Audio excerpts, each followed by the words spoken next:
Aujourd'hui, je voudrais vous parler d'un thème qui est de traverser des moments difficiles avec notre maison.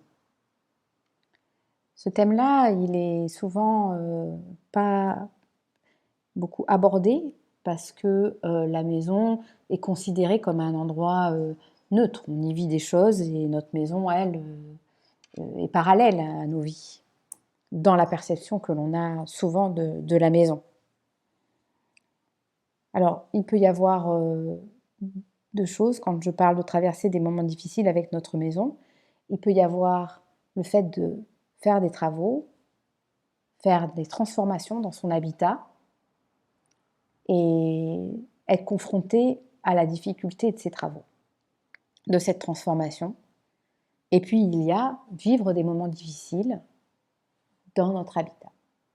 Donc, je vais, dans un premier temps, m'intéresser à la première partie, traverser des moments difficiles avec notre maison.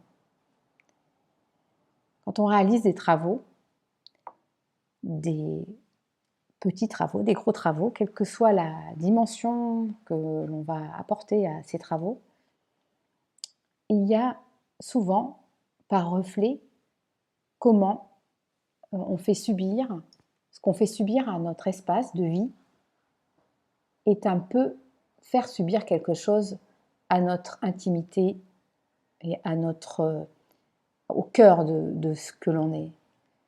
Souvent, on va avoir cette difficulté de comprendre que quand on va faire des travaux, il va y avoir une atteinte à quelque chose en nous qui est très profond, qui est l'endroit où on vit, et à ce sentiment de sécurité qu'on avait positionné dans nos espaces de vie. Venir casser des murs, venir transformer des éléments, venir décaper, venir enlever une peau sur les murs, venir transformer des sols. Vous voyez que tout ça a un impact très fort sur le reflet que ça peut avoir sur notre corps.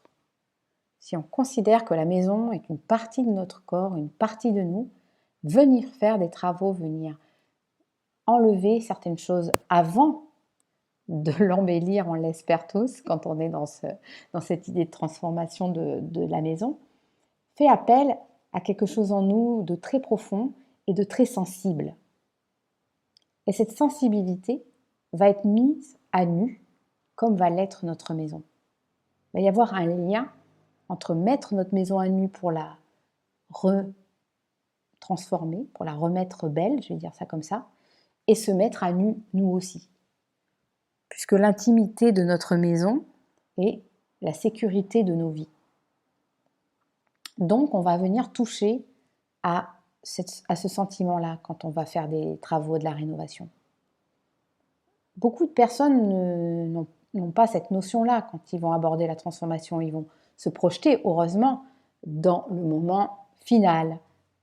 D'ailleurs, c'est ce que, justement, mon métier sert à ça dans les images 3D, la projection, c'est se projeter sur l'après, sur la finalisation et sur la beauté, le moment du waouh qu'on va avoir quand on va être chez nous et qu'on va arriver. D'ailleurs, beaucoup d'émissions de télé jouent là-dessus. Les gens ne voient pas cette transformation. On part et on revient et waouh, on a vu cette transformation tout d'un coup. Et il y a cette cassure en fait de avant, c'était voilà, pas esthétique, pas fonctionnel, etc.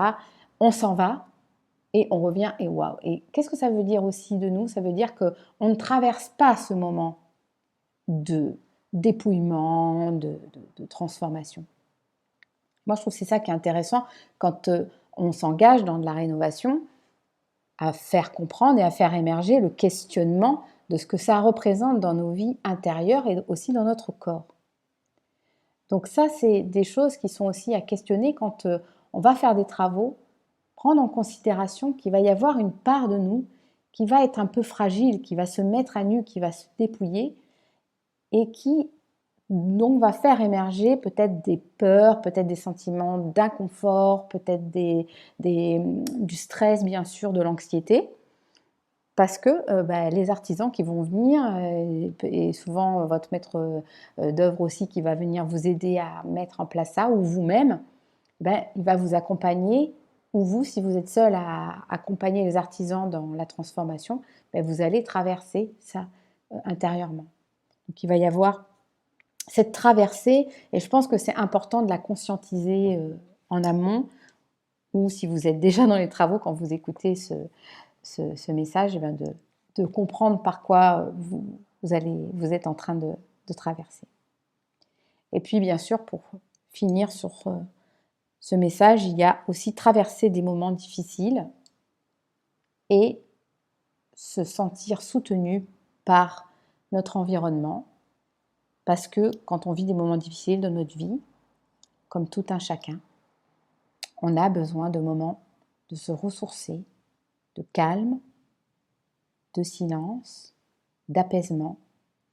Et moi, je trouve que souvent, réaliser un endroit comme un petit hôtel chez soi, c'est-à-dire sur une étagère d'une bibliothèque, on enlève les livres et puis on met des images simples, des petits objets qui nous aident à nous connecter. On peut rester debout devant ou mettre un petit tabouret, regarder des images qui nous plaisent, de notre famille ou tout simplement un paysage ou un élément religieux qui vous convient.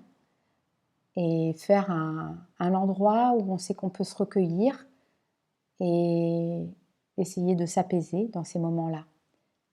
Et cet endroit va devenir un endroit sacré pour vous, un endroit où les difficultés de votre vie sont un tout petit peu éloignées de vous. Donc on rentre dans une petite bulle et pendant quelques minutes, on peut essayer de respirer, de s'apaiser, de regarder ce qu'on a mis comme image qui nous apaise et de pouvoir se dire que on a trouvé un moment de paix pour affronter la vie et les difficultés qui nous sont mises devant notre chemin à ce moment-là.